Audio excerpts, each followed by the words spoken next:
guess I better take a little sip of coffee now. And I want to thank the Bombay Academy for this lovely gift. My movies are very deep to me. And all of the people in Bombay who made this happen. Thank you very much. The gift is a dime. It's a good. Would you like that? It's a very, isn't that attractive? In many ways. Yeah, yeah. It's one of those things you get as a gift and you go, wow, thank you. Yeah.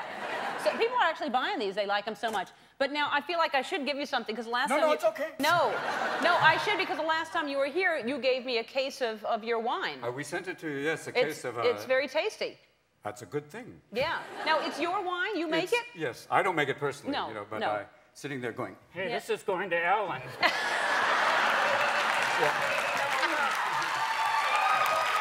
It's like a wow.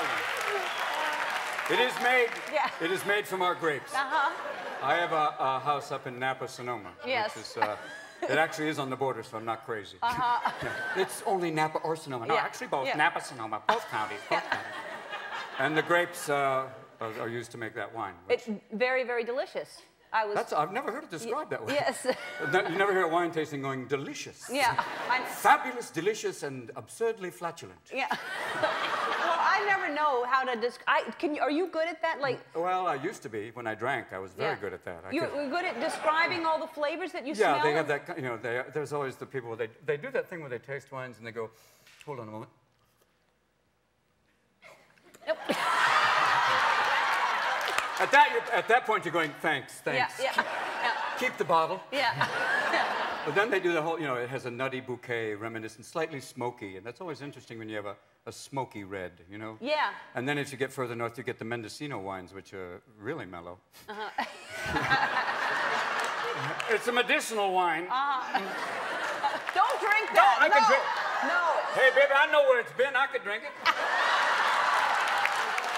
It's like an episode of Survivor. What is that? It's from a mule. You know, it's hard to believe. I sit here and marvel at you every time you're on. First of all, and I just love the way you dress, and I love your socks, and I love your suit. And God bless. You know, it's kind of like a Guys and Dolls suit. It looks like I'm in The Sopranos on ice. You know? No. It's like, but it's fun to wear these kind of elf shoes. I like it, and I love the shoes. I love the socks. And the good luck socks are always great to wear. Yeah. When they're going on a talk show, always wear a piece of Irish clothing. I love them. It's a manly soap. What? Yeah. Shut up. But what I will say is that you're amazing, and to think that, and I don't know how many people know this, in high school you were voted least likely to succeed. Yes. Weren't they wrong? Big time. Yeah. Don't they feel stupid?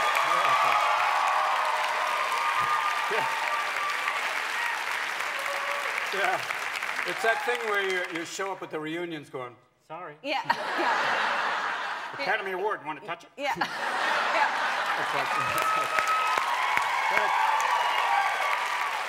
But it was a good time. I mean, that was the same. I went from being in an all-boys private school to this big coeducational high school in San Francisco in 1969, which was mind-expanding to say the least. Yeah. And a lot of interesting things going on. And this is after that high school, or is this during that time? This was that high school. That was when they voted me least likely to succeed. And why is it? Were you quiet? Were you? Very quiet. I mean, to the point where they're going, oh, where is he? We're here.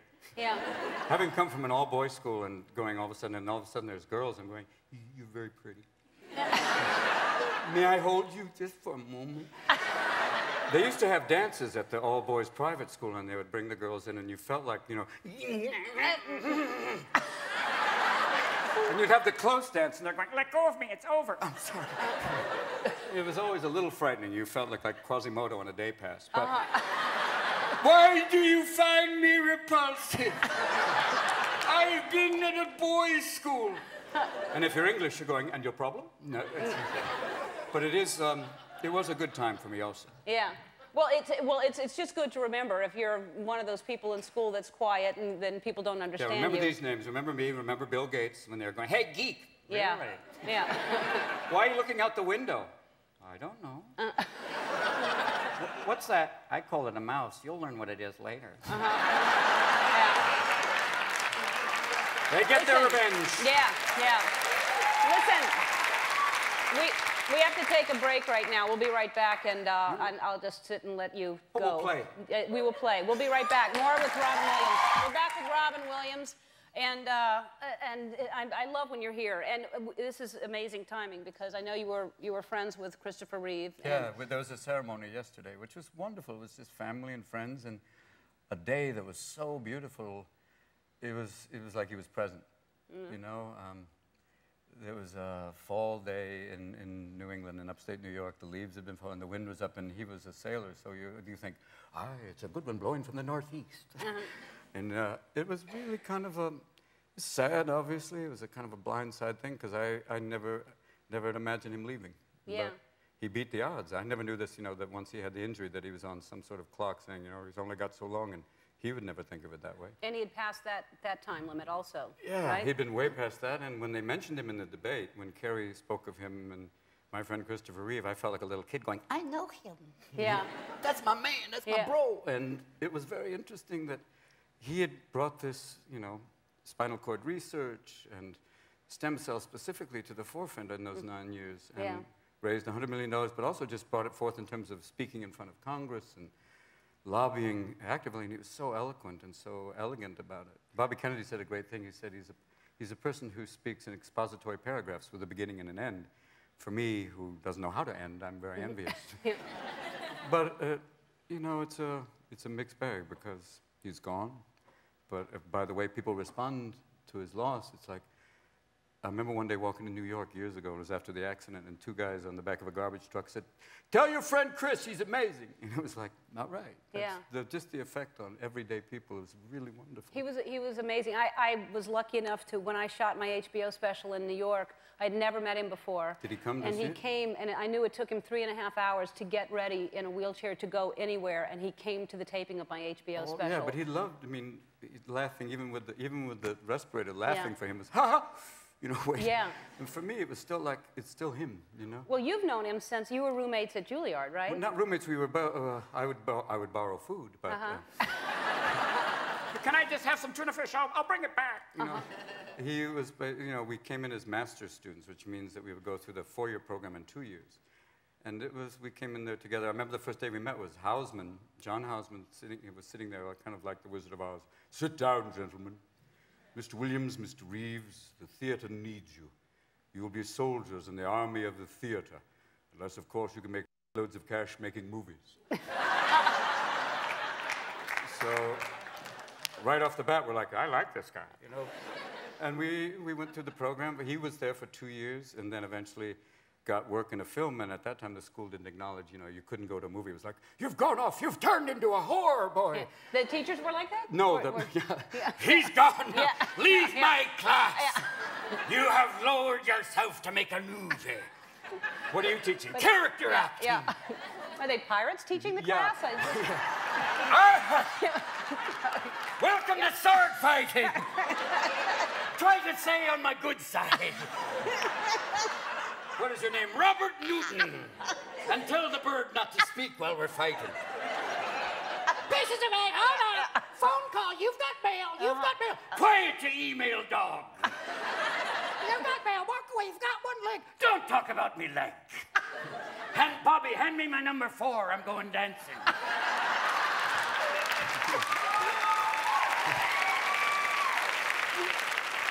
What are you doing? There's a pirate self-abuse. Just whittling the leg down. I've been away for a while. Send this one to Martha Stewart. Helen die. Wish her a good day. Sorry. She's going inside. She's gone away. I know it is. Martha's going, truly inside living. Yeah. We have to take another break. We'll be right back. More with Robin Williams. We're back with Robin Williams, and that's from the Final Cut, the new movie, The Final Cut, and it's a very interesting concept. Basically, try to explain that. Yeah, try. Good luck. In 25 words. Yeah. Essentially, it's about almost like an alternative future, or it's kind of shot retro, so you don't know. People go, how come it doesn't look like science fiction? But the idea that there is a chip that's implanted in utero, and then when you die, they take it out, and it's recorded everything, your entire life, video and audio. And then it was my job as the cutter, along with a major computer program that sorts out number of hours in bathroom, lost, you know. Yeah. And basically sorts out the highlights, the positive moments of his life, and basically does like a tribute to a person, like those AFI tributes. And now here's another film clip of Henry.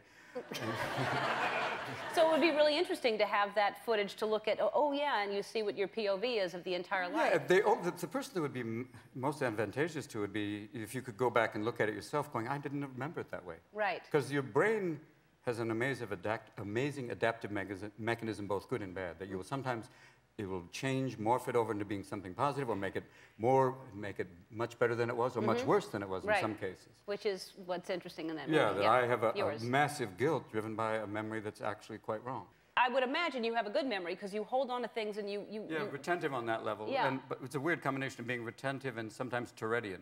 You know, it's like, wait, it's got to bleed it out! You know, that's why I'm not able to edit myself a lot of times, and much to the dismay of my family. As we've seen in the last few minutes, they're going, you shouldn't have said that. But you also seem to, because I think everybody wonders where you get your sense of humor when you're a comedian. People say, what happened? Were you funny as a kid? And you get it from your mom, is that what you said? Yeah, very much so. She was, you know, it's at that primal thing that Lenny Bruce talked about.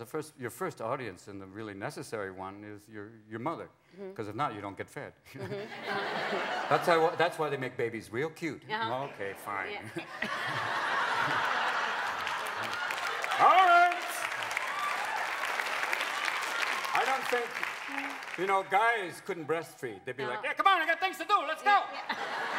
Finish up. Hey, the game's on. Hey. Don't bite, hey, you bite up, hey.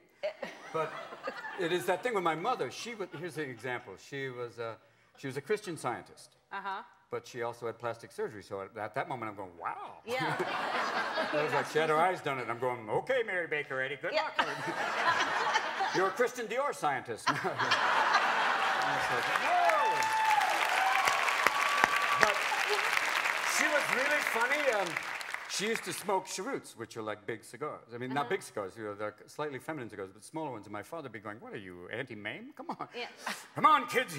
We're going to school now. Get in the car. Mom loves you. Yes, come now.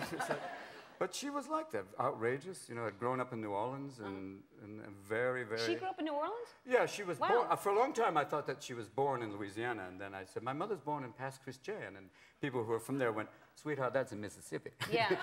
So, my family was in Pass Christian. I was raised in New Orleans, and my aunt is in Pass Christian. That was where my mother was from, and then my mother would say, it was a lovely town, but it's no longer there because of the hurricane. Yeah, right. Exactly. You know, that's basically where God comes in and goes, nice to see you. Yeah. Yeah, exactly. That's weird. But everyone rebuilds there. Isn't it amazing? Like, you always see these things. Every year, the hurricanes come 3 or 4 of them, and it's like, we did lose everything, but we rebuilt. Yeah. It happened last year, too. I know. Yeah. But it's that thing. They keep building higher and higher. Build higher and higher, and the water keeps getting higher and higher, going, raise your bets, see it. Yeah. What's the name of this hurricane? Hurricane Shanika. Don't be grabbing, you better hold on. Don't make me come down and get really crazy. Hurricane Shatuka. Yo, girl, talk to the hand, call waiting. You know what I'm saying. I love when you're here. The Final Cut opens set in select cities today. We'll be right back. Oh, by the way, everybody in the audience is getting the Aladdin on DVD because